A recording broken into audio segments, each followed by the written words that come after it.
I have listened to you about my audio and video issues. So we're going to do something in this video today to help the channel and everyone watching. Everyone. I do appreciate everyone that thumbs up and subscribes up. Very, very awesome group of people. If you haven't, please do that down below, wherever they move this stuff. And I do appreciate it. Throw a comment down below, say hi. Tell me your setup. What do you use? What do you talk on? Stuff like that. More than happy to reply to every one of y'all. So cool, so cool.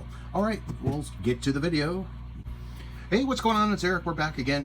And my hands are a little dirty doing lawn work today. But anyway, we want to talk about just updating the channel just a little bit. So, you know, I'm using an old iPhone to record these videos. So I invested in, you know, the tripod and everything. But, you know, with an iPhone, you have to have the camera on a different direction than the screen. So that's a very unfortunate thing. And I usually don't work right behind the camera. I'm off to the side here on an angle. So what I'm going to do is update the channel just a little bit to help all of us out a little bit. So I got a standalone 7-inch LCD monitor. It has HDMI and all that in, and that's the box. It's a nondescript box. Go over the name. The one I have, at least, of course, you see them everywhere, but the one I have is, where is it? I don't even know how to pronounce it. Right there, Lima Oscar November Charlie Echo Victor Oscar November. But that's also made by Lot. Now that is actually the speaker. Don't be fooled that there is two holes for that, but that just isn't feasible to have a speaker in there, I guess. So that's unfortunate. So it is a backfiring speaker for audio, but I'm just using this as a monitor for the channel. So when I'm recording, I make sure I'm in frame for y'all, because that's kind of frustrating. It's kind of nice. Runs on 5 volts, and you know, you got VGA. You got VGA HDMI, and we have AV 1 and 2. And that's a breakout connector using a headphone jack, so it'll go to your composite video inputs there. So very nice. I'm pretty happy with the layout of this here, because everything's on the front. There's even a headphone jack if you wanted to have that, but I know a lot of people end up buying like computer monitors for security systems, and this would be just as fine because the screen's not terrible on it. But I had an issue with this, and you know, all I'm going to do is hook this up to HDMI. So, you know, I have the iPhone, so we'll use the adapter, lightning cord out to, you know, HDMI, and also allows you to charge. No big deal.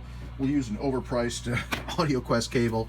Make sure the polarity's right. Yeah, these things. I didn't buy this, thank goodness. But yeah, we're basically just going to do out of my phone through this, keep it charging, and HDMI in on this. But yeah, like I said, I ran into an issue with doing this, so I would like to tell you how to fix it. So give me just a second to set it up. Now, I did want to update, I forgot to mention, it does have an IR window on it, and it does come with a remote. But yeah, the layout of this remote is super odd. Super odd. You would think that you could do some other stuff with this, but the way this layout is, I mean, the menu should be up here, and we should have all these scroll buttons in this order. But yeah, very interesting remote.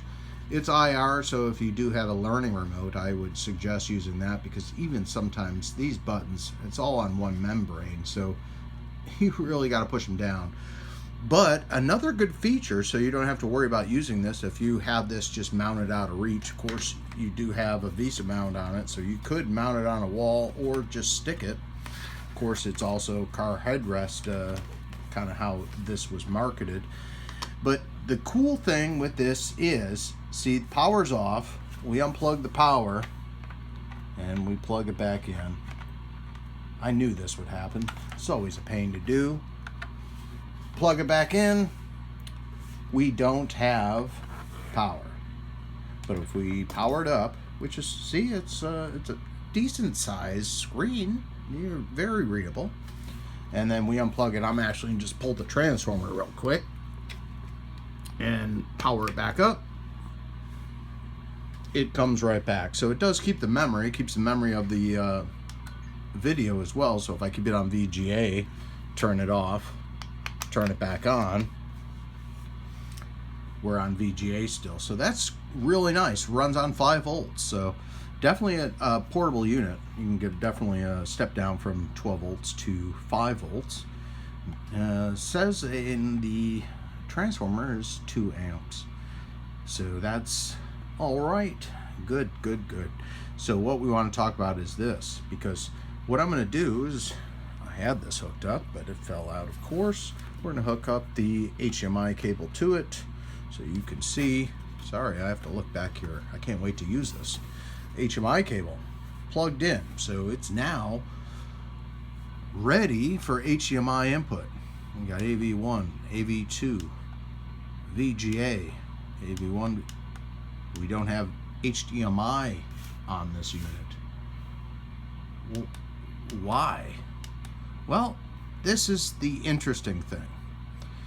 So when you power this up and you don't have that option available, this is what you're gonna do.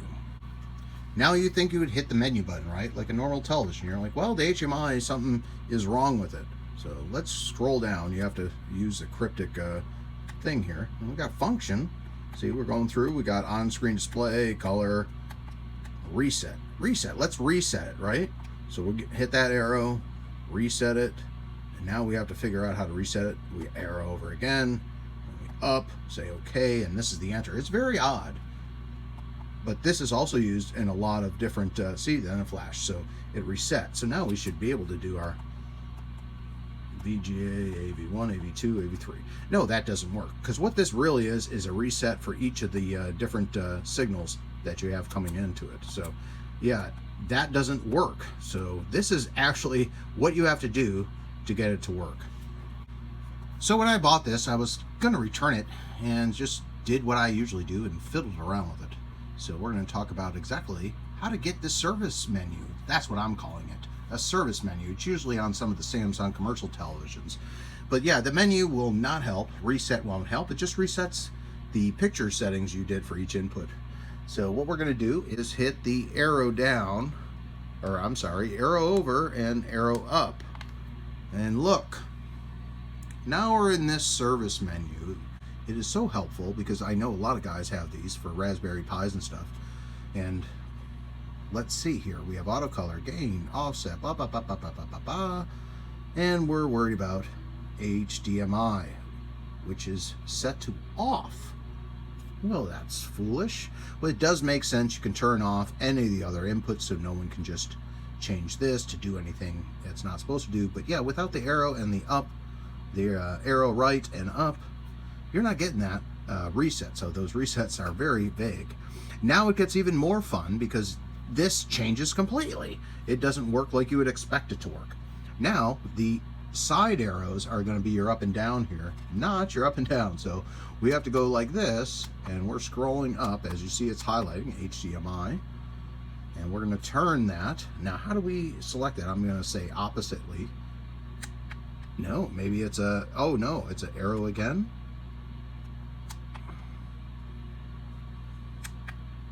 Oh no, it's the menu button. How fun is that? How fun is that? So yeah, we fiddled around, and now I think if we just go down here with the arrows this way, don't do that, you'll just be fiddling around going nowhere. And of course you can select power on, save, everything like that. Some other options, burn in, all that. So what we're gonna do is just get out of that. And menu is actually our enter. Always is something. So now we should see ourselves, or I should see you. I don't know how this works on YouTube. Oh my goodness. Oh, hi guys. How are you? You're all on. Oh man, look at how many fingers I have. Ladies and gentlemen, we have now entered the matrix. But no, we have enabled this display. So if you get a I'm sorry, I'm so used to radios. If you get a display in a nondescript box like this from wherever on Amazon, yeah, and it doesn't have HDMI enabled, I guess we can do it. So thumbs up. Imagine if I got that many likes on a video. Holy cow.